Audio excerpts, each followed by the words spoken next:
Dissolution की last class हम लोग आज करने वाले हैं। आज का टॉपिक का नाम क्या है?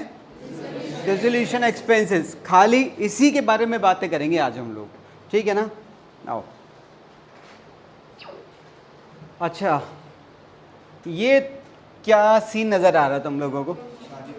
शादी नहीं हो रही, क्या शादी हो रही है? आदमी को वही नज़र आता है जो वो सपने देखता है। सुनो, ये बेसिकली एक नया घर है, इनॉग्रेशन का टाइम है, मुहूर्त का टाइम है। अच्छा, जब हम किसी नए घर में शिफ्ट करते हैं तो हमारे किस टाइप के खर्चे होते हैं? खाने पीने के, हाँ ठीक है, वो भी होते हैं। और शिफ्टिंग के खर्चे होते हैं ना? हाँ बताओ ना ज़रा। ट्रांसपोर्टेशन का हो गया। अरे पंडित जी का भी तो होता है ना? हाँ, और इंस्टॉलेशन का, एसी वगैरह इंस्टॉल कराने पड़ते हैं, वो कह रहा है नए कपड़े खरीदने पड़ते हैं। हाँ जो भी है, मैं कुल मिला के बात ये कह रहा हूँ, जब हम नए घर में जाते हैं तो हमें खर्चे करने पड़ते हैं। उसके बाद उस घर में हम एसी, सोफ़ा वगैरह बहुत सारी चीज़ें खरीदते हैं, और एक दिन वो घर हमें खाली भी करना पड़ सकता है। तो जब हम उस घर को खाली करते हैं तो फिर भी तो खर्चे करने पड़ते हैं। मतलब घर में जब आप घुसते हैं पहली बार तो भी खर्चा, और जब घर आप छोड़ते हैं तो भी खर्चा। यहाँ किस टाइप के खर्चे होते हैं? रिपेयर, आज भी लगेगा। ट्रांसपोर्टेशन, अच्छा प्रॉपर्टी डीलर का कमीशन लग सकता है। आज पंडित जी आएंगे क्या? नहीं, आज नहीं आएंगे पंडित जी, पर हाँ खर्चे होते हैं यहाँ पर, होते हैं ना? शिफ्टिंग के खर्चे लगेंगे आपके, ठीक है। अच्छा, यहाँ पर चीज़ें इंस्टॉल कराई थी तो यहाँ पर अनइंस्टॉल कराना पड़ता है, उन्हें हटवाना पड़ता है, तो खर्चे हो जाते हैं, ठीक है। अब ज़रा यहाँ आ जाओ। जब आप कोई नया बिजनेस शुरू करते हैं तो भी तो खर्चे होते हैं, लाइक हाँ, उन्हें बोला जाता है इनकॉर्पोरेशन एक्सपेंसेस या एस्टेब्लिशमेंट एक्सपेंसेस भी बोला जा सकता है। इनकॉर्पोरेशन हम उसे कब कहते हैं? जब बात कंपनी की होती है, ठीक है ना? तो ये कहते हैं इनकॉर्पोरेशन एक्सपेंसेस। उसके बाद हम लोग अपना बिजनेस शुरू कर देते हैं, फिर एक दिन आता है बिजनेस को बंद करना पड़ सकता है। जब बिजनेस को हम बंद करते हैं तो जो खर्चे होते हैं उन्हें क्या कहते हैं? हाँ, उन्हें कहते हैं हम डिसोल्यूशन एक्सपेंसेस। तो यही हमारा मुद्दा है आज का। ये खर्चे बेसिकली किस तरह के खर्चे इसके अंदर इन्वॉल्व हैं? वैल्यूअर का खर्चा, कमीशन का खर्चा, प्रॉपर्टी डीलर का कमीशन देना पड़ सकता है। कुछ और भी लोग होते हैं जिनकी सर्विसेज हमें यहाँ लेनी पड़ सकती हैं, ठीक है। तो उन सबको जो तुम पैसा देते हो वो सब क्या कहलाता है? डिसोल्यूशन एक्सपेंसेस, ठीक है। चलो ज़रा इस टॉपिक को हम लोग अभी थोड़ी देर में कंटिन्यू करेंगे, पहले कुछ और समझते हैं। ज़रा इस चीज़ को समझना, मेरी बात को, ठीक है। यहाँ पर ये जो दो दोस्त हैं, मान लो एक इसके अंदर आर्यन है, ठीक है, और एक हमारा ये क्या नाम है इसका, रजत। ये दो लोग हैं, ठीक है ना? अच्छा, ये दोनों फ्रेंड्स हैं वैसे तो। अच्छा, इन दोनों में से मान लो जो रजत है, रजत के किसी एग्ज़ाम में स्कोर आ गया, मान लो 98% स्कोर आ गया, ठीक है। अच्छा, तो वहाँ से आर्यन कहता है रजत यार इतना अच्छा स्कोर आया है तो पार्टी तो बनती है, ठीक है। तो रजत कह रहा है चल चल बता क्या चाहिए तुझे? कह रहा है चल यार साथ में पानी पूरी खा के आएंगे हम, ठीक है ना? अच्छा, पानी पूरी खाने के लिए ये अपने घर से चल दिया और ये अपने घर से चल दिया, दोनों रास्ते में मिल गए, ठीक है। अच्छा, दोनों चल दिए, यहाँ पर पहुँचे, दोनों ने बहुत बढ़िया दबा के पानी पूरी खाई है बेटे, ठीक है ना? बहुत बढ़िया। अच्छा सुनो तो सही। अच्छा, इसने मान लो जो भी खाई 100 रुपये की खाई, हालांकि बहुत ज़्यादा हो जाती हैं, 100 रुपये की हिम्मत नहीं है खाने की, ठीक है ना? 20 रुपये में 5-6 आ जाते हैं, ठीक है। तुम सबको पता ही है मैं क्या बता रहा हूँ, मेरे से ज़्यादा तो तुम लोग रहते हो यहाँ खड़े, ठीक। अच्छा, काफ़ी स्मार्ट नहीं लग रहा है? हाँ, पेट निकला हुआ है, हाँ लग तो रहा है। हट नालायक। सुनो सुनो सुनो। अच्छा, इन्होंने पानी पूरी खा ली, बताओ पैसे किसे देने चाहिए? रजत को देने चाहिए। रजत यही सोच के गया था कि हाँ पैसे मैं दूंगा क्योंकि ट्रीट मेरी तरफ से। पर वहाँ पर रजत का जेब जब उसने चेक किया तो वो खाली था। तो पैसे किसने दिए? पैसे आर्यन ने दिए, ठीक है। तो ज़रा सुनना, आर्यन और रजत, बात इनकी हो रही है। अगर मैं बात कहूँ इसको पैसे किसने दिए, तो पैसे किसने दिए? आर्यन ने पैसे दिए। अच्छा, आर्यन ने बोला अरे रजत कमाल कर दिया दोस्त तूने, तू पैसे नहीं लाया, चिंता मत कर मैं दे देता हूँ। मेरे को तू घर जाके दे दियो। गलत नहीं है, गलत नहीं है, ये दोस्ती में ऐसा होता नहीं है, पर मैं तो एक एग्जांपल समझा रहा हूँ। समझ आ रही है मेरी बात? हाँ, तो इस खर्चे को जिम्मेदारी उठाएगा कौन? इस खर्चे को बियर कौन करेगा? बात समझ आ रही है? ये बियर, इसने पैसे नहीं दिए हैं। पैसे किसने दिए हैं? आर्यन ने। पर खर्चे की जिम्मेदारी किसकी थी? तो ये दो शब्द समझ आ रहे हैं आप लोगों को? अभी फिलहाल इस एग्जाम्पल में बियर कौन कर रहा है?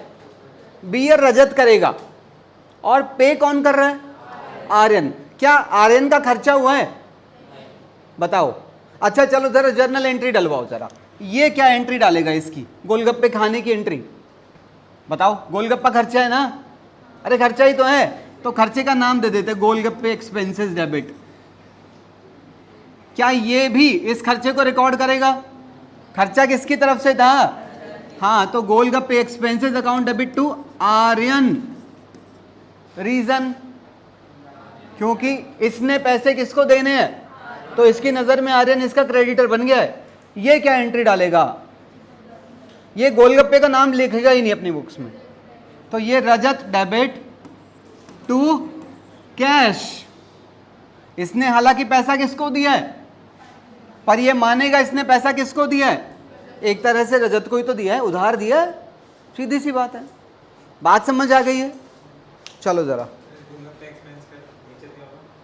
अरे इसका नेचर करेगा क्या तू जान के? नॉमिनल है। आओ कह रहा इसका। अब सुनो जरा, वहां तो बात हो रही थी भाई पानीपुरी की। हमारा चैप्टर चल रहा है डिसोल्यूशन, जिसका टॉपिक है डिसोल्यूशन एक्सपेंसेस। तो हम उसी पे बात करते हैं ना। ये जो आप देख रहे हैं ये बेसिकली क्या है? ये बाउंड्री वॉल है एक बिजनेस की, ठीक है ना? अच्छा ये कौन है? नहीं, ये तुम हो। अगर आप इसकी जगह खुद को नहीं देख पा रहे तो अकाउंट्स को आपने अभी तक अपनाया नहीं है। आपकी और अकाउंट्स की दूरियां हैं, वो दूरियां मिटाओ भाई। सुनो जरा, ठीक है? तो ये हैं आप लोग। अच्छा ये क्या है? तिजोरी। किसकी? किसकी? किसकी? फर्म की, फर्म की, बिजनेस की, ठीक है? अच्छा ये है पार्टनर। पार्टनर का नाम क्या है? राज। और ये है, मेरे को ये बता दो ये क्या है? पैसे तो मुझे भी पता है, इनके पर्सनल पैसे हैं ये।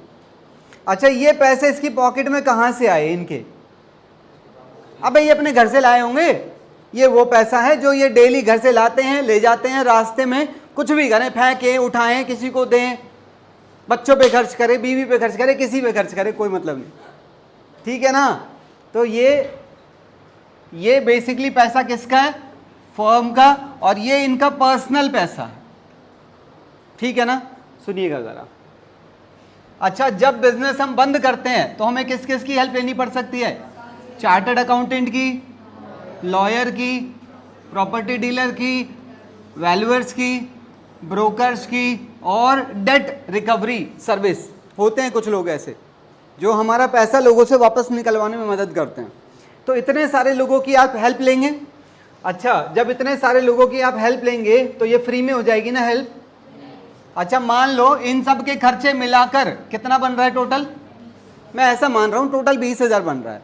अच्छा अब ये सब अपनी सर्विसेज के बदले पैसा लेंगे, तो वो पैसा इसमें से जाना चाहिए, इसमें से या इसमें से? Very good. चलो जरा, तो मान लो आपने इन सब की सर्विसेज ले ली और आपने इसमें से पैसा दे दिया। भाई साहब एंट्री क्या डालेंगे आप लोग?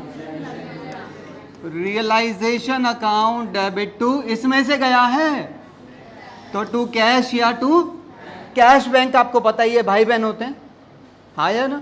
भाई कह लो, डबल। एंट्री क्लियर है? कितना लिखेंगे? 20,000। केस चेंज करते हैं जरा इसके ऊपर हम लोग, ठीक है ना? लो जी, 20,000 का खर्चा था, किसने दिया है? एंट्री क्या डली थी? Realisation debit to cash. लो जी, इनका पैसा, इनकी सर्विसेज ले ली, पर पैसा इसने अपनी पॉकेट में से दे दिया। रीजन हो सकता है इस अलमारी का लॉक नहीं खुल रहा था, मतलब कोई भी रीजन मान लो। फर्म की अलमारी में से पैसा ना देके राज ने अपने पॉकेट में से पैसा दे दिया। क्या तुम एंट्री कोई डालोगे?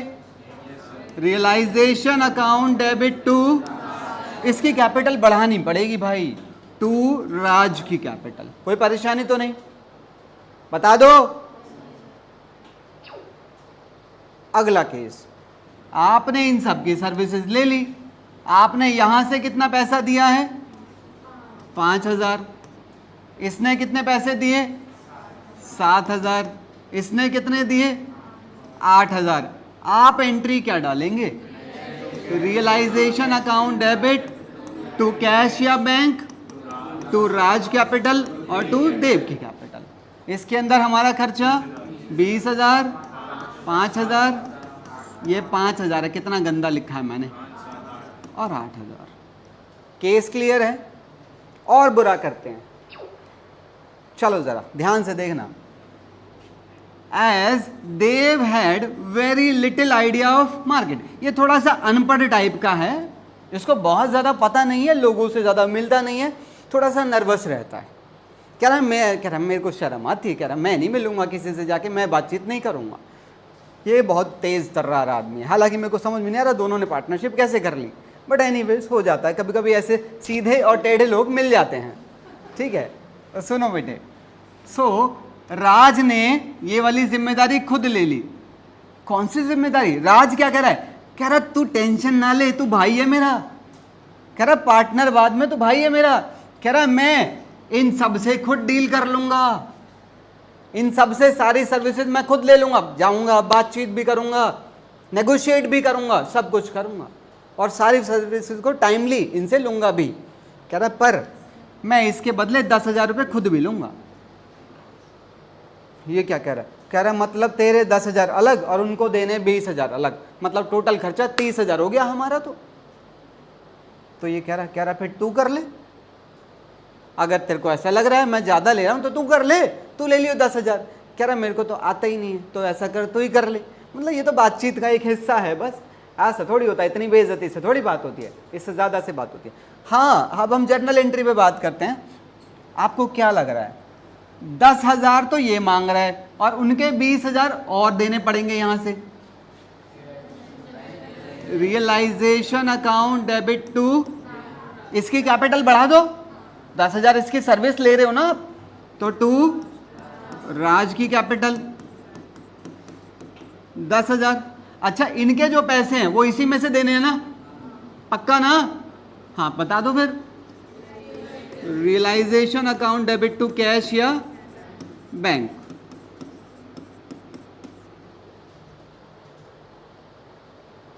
ये पता इसने एक बार क्या बोला, कह रहा तू 10,000 लेगा हैं, तो कह रहा उनके पैसे फिर तू खुद दे देगा।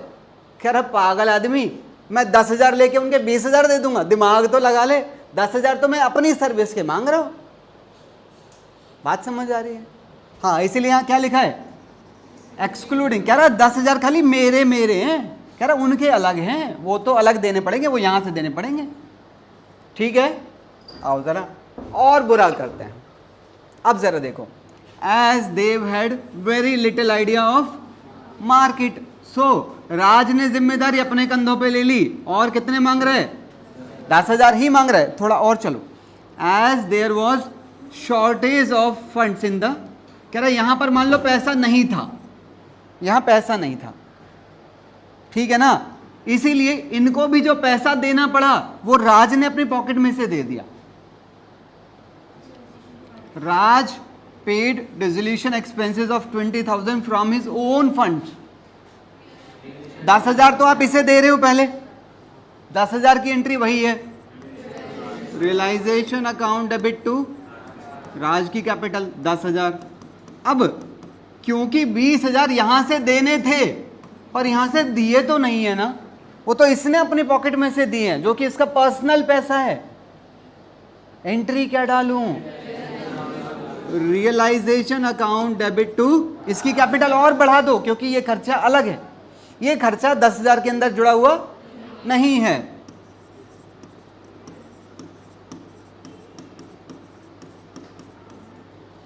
कहानी क्लियर है? ये और भी केसेस हो सकते हैं, मैं तो कुछ पॉसिबल केसेस डिस्कस कर रहा हूं बस। कर सकते हैं कंपाउंड एंट्री, बिल्कुल कर सकते हैं, कोई नहीं रोक सकता आपको। आओ कह रहा है जैसे कि देव को ज़्यादा मार्केट की नॉलेज नहीं थी, इसीलिए राज ने सारी जिम्मेदारी अपने कंधों पे ले ली और इसके बदले कह रहा है मेरे को 28,000 दे दो तुम। कह रहा है 10,000 तो मुझे मेरी मेहनत के दे दो। और कह रहा है उनको कितने देने हैं वैसे? कह रहा है तुम मत देना, कह रहा है मैं अपने पैसे में से दे दूंगा जो भी बनते हैं, जितने भी बनते हैं, चाहे 1 लाख बने चाहे 2,000 बने, जो भी। कह रहा तुम मुझे टोटल 28,000 दे दो। नहीं समझे? कह रहा मुझे टोटल 28,000 दे दो, उसके अंदर मेरे भी हैं और इनके भी हैं, इनको फिर पैसे देने की जिम्मेदारी मेरी। बात समझ आ रही है? बताओ जरा journal entry. Realisation account debit to Raj 28,000। अब जरा सुन लेना, अच्छा इनका खर्चा कितना है? 20,000। अगर ये 20,000 अपनी पॉकेट से दे रहा है तो एंट्री नहीं डलेगी। अगर यही 20,000 इस एंट्री के बाद इसमें से दिए जा रहे हैं तो गलत बात है, गलत बात है, बनते ही नहीं है हमारे, तो फिर एंट्री क्या डलेगी? राज की कैपिटल टू कैश या बैंक। बात समझ आ रही है? क्या हुआ? हमारे पास से कैश जा रहा है जबकि ये खर्चा अब हमारा नहीं है क्योंकि हम उसे ऑलरेडी 28,000 दे चुके थे। इसका रीजन हो सकता है इसकी जेब में पैसे ना हो, तो इसने आगे हमसे बोला ऐसा करो तुम दे दो, मेरी कैपिटल से काट लेना। हमने कहा ठीक है। नहीं समझ आई बात? दोबारा पूछना? मैं ये कह रहा हूं हमने इसे 28,000 रुपये ऑफर कर दिए, तो 28,000 की एंट्री मैंने दे दी। अब इस 28,000 के अंदर उसका खर्चा भी तो इसके अंदर है ना, 28 के अंदर, तो जो उन्हें 20,000 रुपये देने हैं, अब वो 20,000 हमें इसमें से देने चाहिए ना। अगर 20,000 यहाँ से दिए जा रहे हैं तो हम यहाँ पर कोई एंट्री नहीं डालेंगे क्योंकि ये बुक्स किसकी हैं? फर्म की। और अगर उनके पैसे यहाँ से ना देकर इसमें से दिए जा रहे हैं तो एंट्री क्या होगी? राज कैपिटल टू कैश। सही है? जरा देखो। हाँ जी, हमने उसे कितने दिए? 28,000 इंक्लूडिंग डिसोल्यूशन एक्सपेंसेस। राज के पास पैसे नहीं थे, राज के पास पैसे नहीं थे, इसीलिए वो पैसा हमें यहां से देना पड़ा। 28,000 की एंट्री वही डलेगी, रियलाइजेशन डेबिट टू राज की capital, Raj debit to cash या बैंक 20,000। जो केस मैंने अभी बताया था ये वही वाला है। चलें आगे। अब यहां से हमारा मेन मुद्दा शुरू होता है। ये तो एक वार्म अप एक्सरसाइज थी टॉपिक के लिए। आइए जरा। हाँ जी, जैसा कि टॉपिक का नाम है, कह रहा है रियलाइजेशन कहो या डिसोल्यूशन एक्सपेंसेस कहो, these are the expenses incurred during the process of dissolution of the firm. These being the expenses for dissolution of the firm are debited to realization account। सबको पता है these are expenses of the firm and are normally paid by the firm, but sometimes a partner may agree to bear them। बिल्कुल ठीक है। It is also possible that in lieu of commission a partner may bear these expenses। ये हमने अभी पढ़ा था, कोई doubt तो नहीं? इसके 2 केसेस बनते हैं, बहुत ध्यान से सुनना। पहला case, when no remuneration, remuneration मतलब salary, when no salary is allowed to any of the partner and when salary is allowed to any of the partner। 2 cases हैं। अभी हम पहले इसके बारे में बातें करने जा रहे हैं, ठीक है? बहुत सारे केसेस हैं, बहुत ध्यान से सुनना होगा आप लोगों को। ज़रा 1 मिनट रुकना।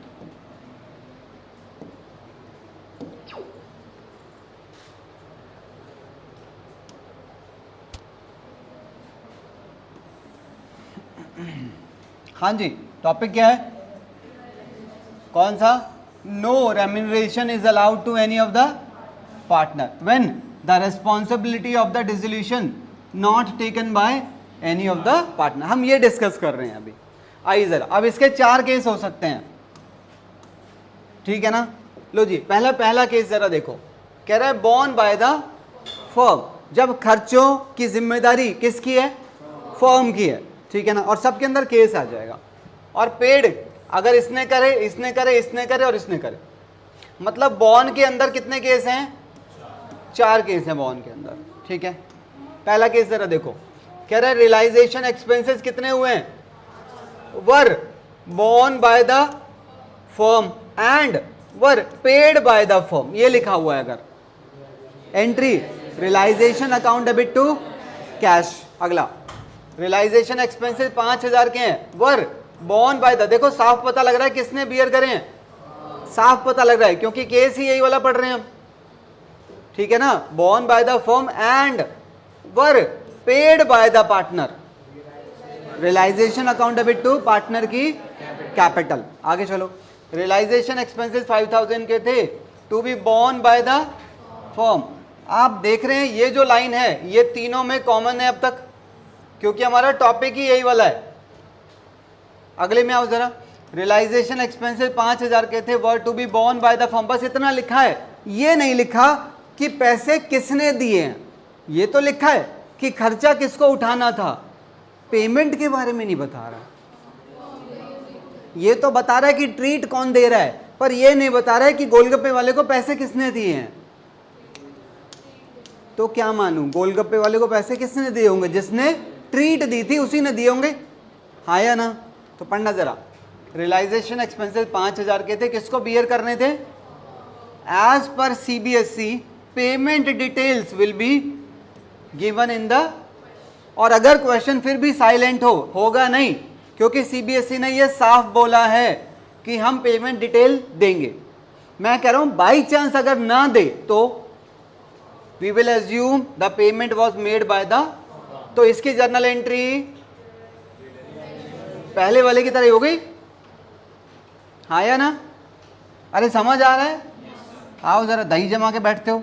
अगला देखो, अगर कौन बियर कर रहा है, पार्टनर बियर कर रहा है, तो पे कौन कर सकता है, फर्म भी कर सकती है, पार्टनर भी कर सकता है, पार्टली, और क्वेश्चन साइलेंट हो सकता है। पढ़िए जरा, realisation expenses 5000 were borne by the, देखो जरा इतना हिस्सा सब में, क्योंकि मुद्दा ही यही चल रहा है, and paid by the firm on behalf of the, journal entry क्या होगी, पार्टनर्स कैपिटल टू कैश या बैंक। अब मैं कैश या बैंक में से एक बोलूंगा, आप समझ जाना खुद ही।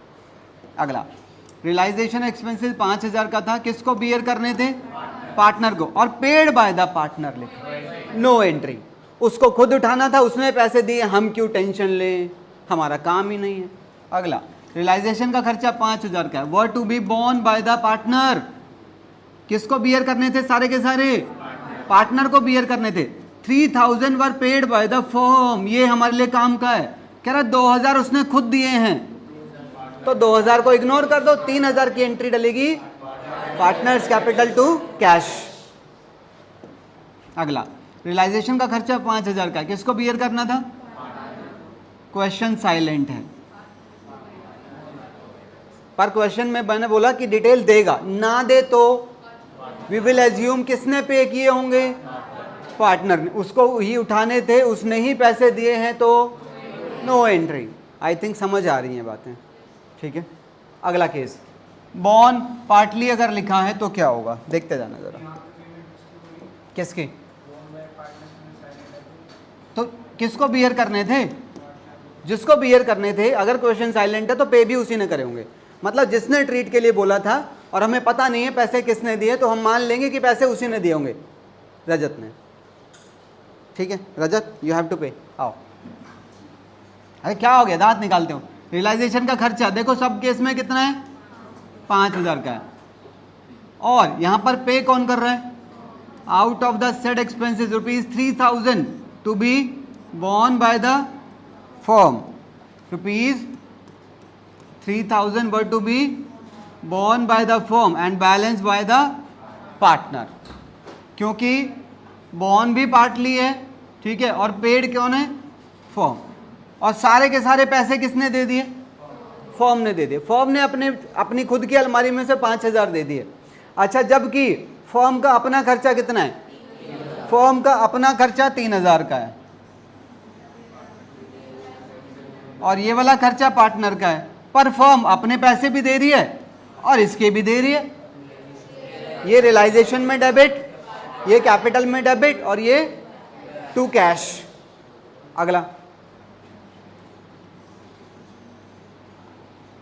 हाँ जी, out of the said expenses ₹3000 were to be borne by the firm and ₹2000 to be, और 5 के 5000 पार्टनर ने दिए हैं, तो पार्टनर ने हमारे भी दे दिए यानी कि फर्म के, और अपने भी दे दिए, अपने तो देने ही थे। रियलाइजेशन डेबिट टू पार्टनर की कैपिटल, इसको हम रिकॉर्ड नहीं करेंगे। अगला, 3000 किसको बियर करने थे?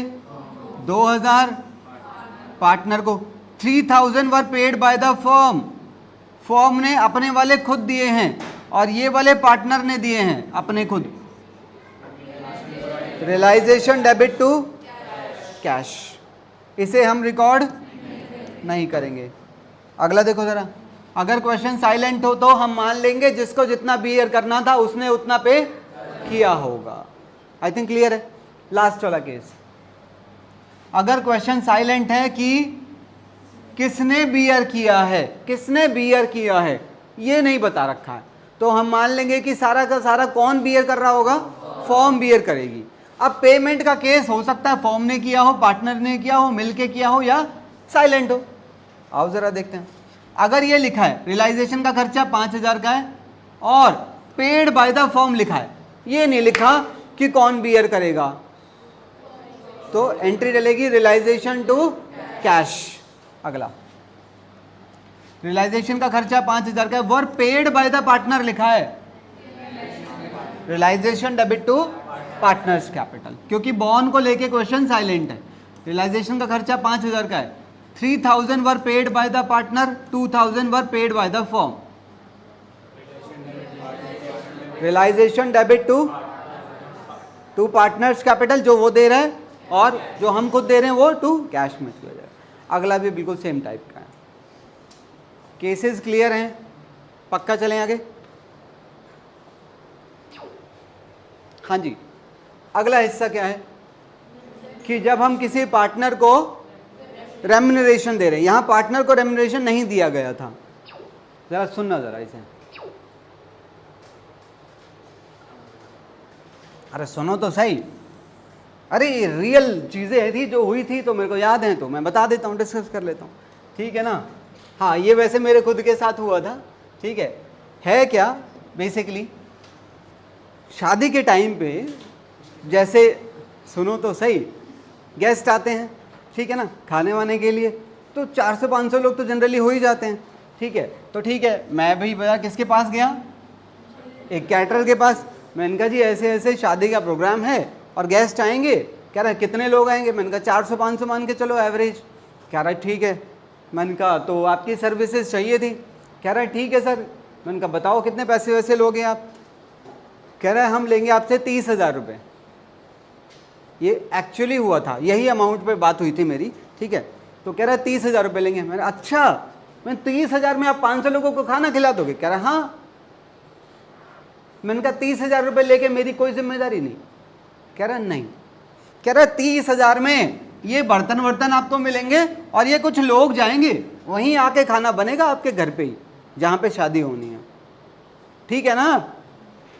मैंने कहा सब्जियां वगैरह, रॉ मटेरियल, मसाले, घी, तेल, दही, उनका क्या? कह रहा वो तो आप लाओगे ना। मैं अच्छा, मैं 30,000 तो खाली लेबर के मांग रहा है, हाँ या ना? 30,000 खाली लेबर के हैं। मैंने कहा अच्छा। मैं सब्जियां? कह रहा वो तो आप लेके आओगे। अच्छा, सब्जियां लगेंगी, मसाले वगैरह यही सब तो लगेगा बस, और तो कुछ नहीं लगेगा। मैंने कहा अच्छा, मैं कितनी लग जाएंगी? कह रहा मान लो 20,000 रुपये की, इन्हें मान लो, मुझे याद नहीं है कितनी लगी थी, मैं तो एक रफली बता रहा हूँ। 30,000 रुपये लेबर के और 20,000 का मटेरियल लगेगा। मैंने कहा अच्छा। मैंने कहा मतलब टोटल कितना लग जाएगा? अगर मैं खाली इनसे ये सर्विसेज ले लूं, समझ रहे हो मेरी बात को? अगर मैं इनसे खाली ये सर्विसेज ले लूं तो वो है मेरा केस नंबर 1। और अगर मैं इनसे बोलूं भाई साहब ऐसा करो 50,000 रुपये लो, मेरी टेंशन खत्म करो, शादी वाले दिन आना, सबको खिला पिला के आप अपने घर चले जाना, मैं अपने चले जाऊंगा, लोग अपने चले जाएंगे, टेंशन मेरी खत्म हो जाएगी, मुझे कोई सब्जियां खरीद के नहीं लानी, आपकी जिम्मेदारी है। ठीक है। अच्छा तीसरा केस, मैंने कहा भाई साहब देखो 30,000 आपके, 20,000 का मटेरियल, ऐसा करो 45 में डन करते हैं। तो देखा जाए तो इन दोनों केसेस में कोई फर्क थोड़ी है, खाली अमाउंट का ही तो फर्क है। दोनों में, दूसरे और तीसरे केस में जिम्मेदारी सारी की सारी मैंने उसी को तो दे दी। अब सुनो जरा, मैं आपसे खाली इन दोनों के बारे में बात कर रहा हूं। जो भी केस है, मान लो हम 2 को केस अपना बेस मान लेते हैं। ठीक है, मान लो शादी वाला दिन आ गया और मैंने ये वाला ऑप्ट किया मैंने। ठीक है, मैंने किया नहीं था वैसे ये वाला ऑप्ट, मैंने केस नंबर 1 ऑप्ट किया था। हाँ, अरे कौन पैसे देगा उसे, फालतू पागल लोग होते हैं वो। ठीक है, हाँ तो इसके बारे में ज़रा बात सुनो। शादी वाला दिन आ गया, वो आ गए, मैंने कहा हाँ, कह रहा है वो हलवाई, मैं हाँ ठीक है आ जाओ। वो खाली लोग उतरे और उसमें से ये कुछ सामान उतरा। मैंने सब्जियां, कह रहा है क्या सब्जियां ले आओ, तो पागल है, मैं तेरे को कितने पैसे दिए थे मैंने, 45,000। कह रहा है, कह रहा रसीद है कोई, मैंने कहा हाँ ले, मैंने मुंह पे मारी। कह रहा है अच्छा, अरे आपने तो 45,000 रुपये में दिए थे ना, मतलब आपने लेबर और मटेरियल दोनों के पैसे दे दिए थे। मैंने कहा हाँ समझदार, जा सब्जियां ले गया। कह रहा हाँ सब्जियों की जिम्मेदारी तो मेरी है। मैंने जा फिर ले आ। कह रहा अच्छा, कह रहा जाता हूँ। कह रहा पैसे तो नहीं लाया मैं। कह रहा मैं तो सोच रहा था आपसे पैसे लूंगा 23,000 रुपये। मैंने तो पागल है, मैंने तेरे को पहले ही, मैं ये एडवांस दे दिए थे पहले ही। मैं तुझे एडवांस दे चुका हूँ ना, मटेरियल के भी और लेबर के भी 45 दे चुका हूँ। कह रहा बाबूजी मेरे पास पैसे नहीं है। मैंने कहा जा ले आ, कहाँ से आया तू? कह रहा मैं फलाने सेक्टर से आया हूँ, अब जाऊँगा ना तो मैं तो शाम तक भी नहीं आ पाऊँगा, आपकी शादी कैंसिल हो जाएगी। मैंने करवा दे, ठीक है। हाँ तो बात यह है। कह रहा ठीक। मैंने कहा फिर तू क्या चाहता है? कह रहा फिलहाल आप मुझे पैसे दे दो। मैंने कहा मैं तो तेरे को पहले ही दे चुका हूँ। कह रहा और दे दो।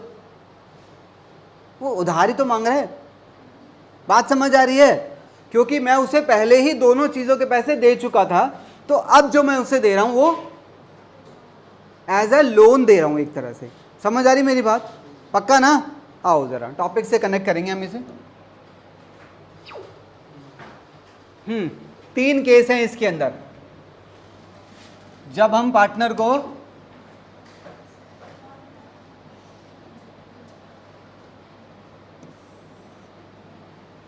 हाँ जी, जब पार्टनर को रेम्युनरेशन दिया जाता है, ठीक है, तो remuneration means payment for services rendered by the partner to complete the dissolution process. इसका केस नंबर 1 देखो।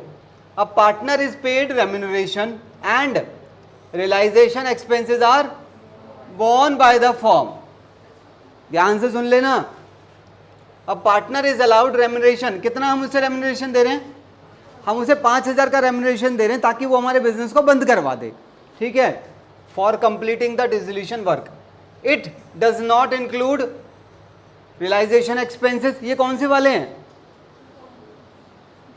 ये वाले वो हैं जो हम पार्टनर की सर्विस के लिए उसे दे रहे हैं, और ये वो हैं जो बाहर वाले लोगों को देने पड़ते हैं, चार्टर्ड अकाउंटेंट, लॉयर वगैरह को, ठीक है ना? हाँ, तो हमने उसे 5,000 रुपये अलाउ कर दिया है।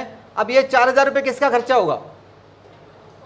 ये फर्म का खर्चा होगा अलग, और ये भी फर्म का ही खर्चा है जो पार्टनर को दिया जा रहा है। चलो जरा, in such a situation realisation expenses are borne by the firm besides the remuneration payable to the partner. तो जो हम उसे 5,000 रुपये दे रहे हैं उसकी एंट्री क्या डलेगी? अब ये 4,000 किसकी जिम्मेदारी है? अगर ये 4,000 फर्म दे रही है पेड बाय द, तो एंट्री ये डलेगी अलग। इसके अलावा एक और एंट्री डल रही है। और ये वाले 4,000 अगर पार्टनर दे रहा है तो, और अगर मिलके दे रहे हैं तो realisation to cash to partners capital. अगला केस, अगर पार्टनर को हम रेम्युनरेशन दे रहे हैं and he also agreed as, एक एग्रीड अमाउंट भी दे रहे हैं रियलाइजेशन का, तो क्या होगा? देखो जरा, पार्टनर को कितना दे रहे हैं हम? 5,000, and agreed amount to meet the realisation expenses, जो कि कितने हैं 4000 का। देखो जरा पहले केस में हम उसे टोटल कितना अलाउ कर रहे हैं 9000, तो हम अपना 9000 से खर्चा रिकॉर्ड कर लेंगे। इसके अंदर पार्टनर की सर्विसेज का पैसा भी है और जो बाहर वालों को देना है चार्टर्ड अकाउंटेंट वगैरह को, उनका पैसा भी इंक्लूड है। तो अब ये 4000 रुपये देने की जिम्मेदारी किसकी हो गई, पार्टनर की हो गई। तो अगर यही 4000 फर्म दे रही है तो पागल हो क्या, रियलाइजेशन कैसे डेबिट होगा, पार्टनर्स कैपिटल टू, और अगर पार्टनर खुद दे रहा है तो नो एंट्री, और अगर पार्टली दे रहे हैं तो जो फर्म दे रही है, जितना हिस्सा फर्म दे रही है उसकी एंट्री यही वाली हो जाएगी। सही है ना। अगला केस, अब पार्टनर में भी, अच्छा ये पता है कौन सा केस है, ये तो वो 30,000 रुपये वाला केस है, खाली लेबर वाला। ये वाला कौन सा केस है, 30,000 की लेबर और 20,000 का मटेरियल, टोटल 50। ये वाला कौन सा केस है, 30,000 की लेबर 20,000 का मटेरियल, टोटल 48 में डन। एक फिक्स अमाउंट दे रहे हैं हम, उसके अंदर दोनों खर्चे इंक्लूड है। यहाँ दोनों खर्चों का एक्चुअल अमाउंट इंक्लूड है, यहाँ दोनों में एक एवरेज अमाउंट इंक्लूड है, बातचीत के बाद, नेगोशिएशन के बाद वाला। हाँ जी, अब जैसे मान लो हम उसे कितना दे रहे हैं, कोई भी एक अमाउंट ले लो, वैसे बनता कितना था, एक 5,000 और एक 4,000। मान लो हम उसे 8,000 अलाउ कर रहे हैं, तो पहली एंट्री यही वाली सेम यहाँ डल जाएगी, पर कितने से डलेगी, 8,000 से। अब जब बिजनेस बंद करने का जो खर्चा होगा रियलाइजेशन का, मान लो वो कितने पे बात हुई थी वैसे, 4,000, नहीं समझे आप, 5,000 पार्टनर का है, 4,000 बाहर वालों का है, तो टोटल कितना बनता है 9। हम इसे यहाँ पर कितने देने पर 8 में बात हो गई हमारी। अब जब ये वाले खर्चे होंगे, जब ये वाले खर्चे होंगे तो इसकी जिम्मेदारी किसकी है, पार्टनर की है। अगर पार्टनर ही दे रहा है तो नो एंट्री, फर्म दे रही है तो पार्टनर्स कैपिटल टू कैश, और अगर पार्टली दे रहे हैं तो फर्म वाला पार्ट वाली एंट्री सेम हो जाएगी। समझ आया है, बता दो।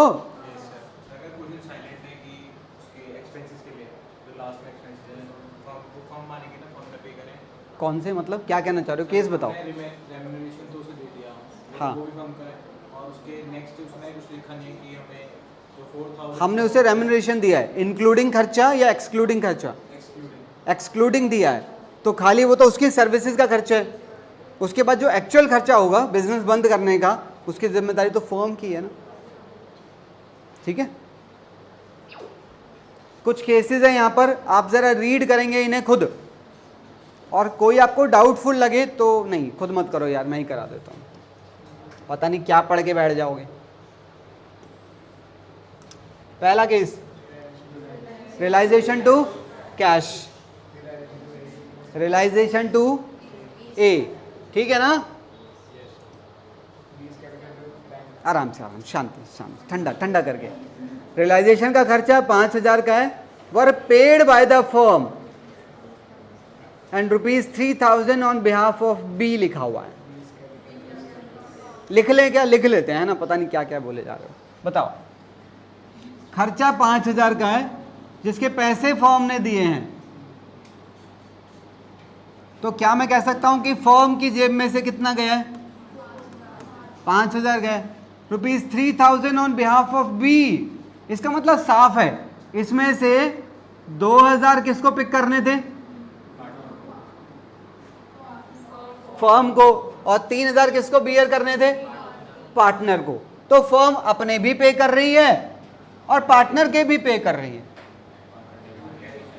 रियलाइजेशन में कितना डेबिट करोगे, 2,000, बाकी के 3 बी की कैपिटल में डेबिट कर देंगे। समझ आया है। अगला केस देखिए जरा,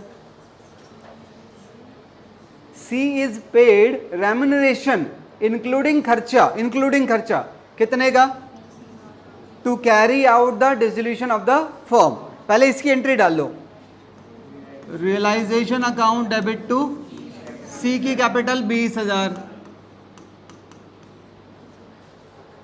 ठीक है। एक्चुअल खर्चा कितना हुआ है, 10,000 का है। जरा इसके साथ एक बॉक्स है, एक बार रीड करना तो जरा,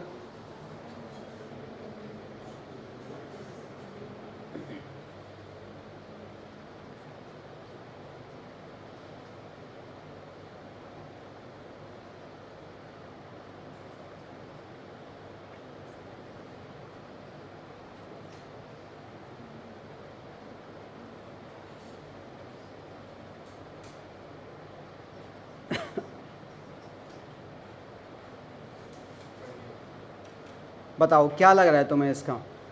10,000 का क्या करूं? 10,000 का कुछ भी नहीं होगा, क्योंकि हमने उसे 20,000 दिया है इंक्लूडिंग खर्चा। तो खर्चे की ये वाला जो खर्चा है, ये खर्चा उसकी जिम्मेदारी है, और हमें पता नहीं है किसने दिए, तो ये पैसा उसी ने दिया होगा, तो इसकी नो एंट्री। जो रेलेवेंट एंट्री थी वो हमने डल गई है। पढ़ो जरा, अगला पढ़ो।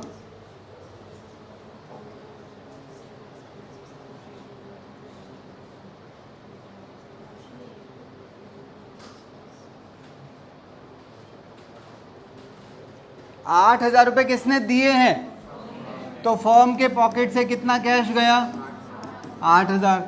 कह रहा है इसमें से 3,000 किसको बियर करने थे? फर्म को, और बाकी किसको बियर करना था? आसान केस है। आगे चलो।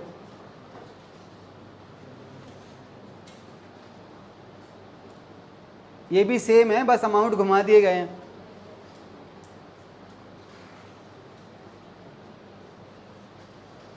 यहां पर बस वो 8 के 8,000 किसने दिए हैं, और यहां 8 के 8 फर्म ने दिए। हो जाएगा पक्का ना? अगला देखो जरा, 7th। रियलाइजेशन का खर्चा 4,000 का है। Were to be borne and paid by the A. No entry. उसी को बियर करने थे, उसी ने पे करे हैं, तो हम क्यों एंट्री डालेंगे? अगला,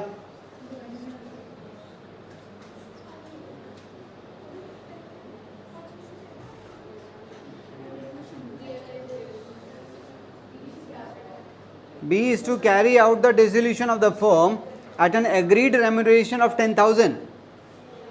Realization to उसकी कैपिटल। आगे चलो। C is paid remuneration of ₹15,000 for dissolution of the firm। ठीक है, हम उसे 15,000 दे रहे हैं। रियलाइजेशन का खर्चा 8,000 का है, are paid by the firm. इसकी एंट्री क्या हो जाएगी? रियलाइजेशन डेबिट टू सी की कैपिटल 15,000। इसकी एंट्री डलेगी क्या? क्योंकि इसमें ये तो लिखा है पैसे किसने दिए हैं। क्या कह रहे हो? क्या एंट्री डालूं? अच्छा, जरा घुमाते हैं थोड़ा सा। रियलाइजेशन टू कैश 8,000, पर हम उसे यहां पर रेम्युनरेशन दे तो रहे हैं। हाँ, उसमें पता नहीं है ना कुछ भी हमें, तो ये तो हमने उसे जो दिए, ये तो उसकी सर्विस के हैं।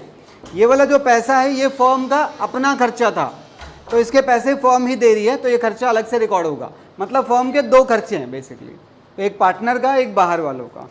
लास्ट वाला, रियलाइजेशन का खर्चा 5,000 का है। Were to be borne bye, खर्चा किसको बियर करना था, पर इसके पैसे बी ने दिए हैं। A is capital to B is capital. देखो जरा एक बार दोनों। नो एंट्री क्यों लिखा है, जरा ये भी पढ़ लो एक बार। Partner C was appointed to look after the process of the decision for which he was accounted 18,000। C agreed to take over the stock of 18,000 as remuneration. हाँ ठीक है, एक एसेट कम हो रही है, और क्योंकि पार्टनर ही ले रहा है तो एक लायबिलिटी भी तो घट रही है बेसिकली। हाँ या ना?